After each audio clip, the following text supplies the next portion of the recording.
ఇప్పుడు ఎంతమంది వస్తారు? అది కాదు, మీకేమన్నా అయితే పరిస్థితి ఏం చెప్పండి. సరే ఎగ్జామ్కు తొందరగా ఉంది, మీకు మైనర్లు హెల్మెట్ లేదు, మీకోసమే కదా. మీ అమ్మ నాయన ఇంత కష్టపడి లక్షలు సంపాదించిన ఎగ్జామ్ మీద మీకేమన్నా అయిన తర్వాత ఏమన్నా వస్తుందా చెప్పు?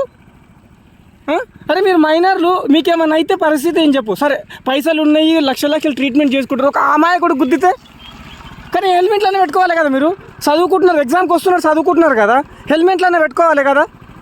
పెట్టుకోవాలా లేదా? మీకోసమా మాకోసమా? హెల్మెట్లనే పెట్టుకోవాలా లేదా?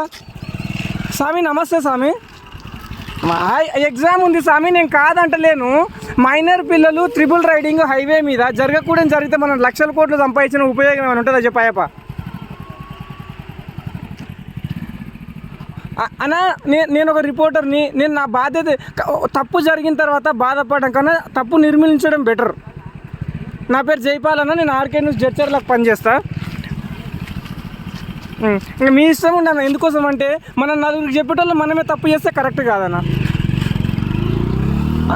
అన్న ట్రిపుల్ రైడింగ్ అన్న, హెల్మెట్ లేదు, హైవే మీద కట్లు జోరుదారులు వస్తున్నారు అన్న.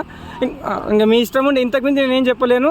జడ్చర్లో జేసీఎల్ న్యూస్ జైపాలంటే ఎవరైనా చెప్తారు. ఇంకా అందరూ ఉన్నారు పిల్లలు. నేను ఇడిచిపెడతా, ఎగ్జామ్ ముందు ఇడిచిపెట్టి నేను ఏమన్నాను, కానీ మీ ఇష్టం ఉండి ఇంక దాన్ని నేనైతే చేసేది ఏమైతే ఏముండదు. మీ ఇష్టం ఉండి చిన్న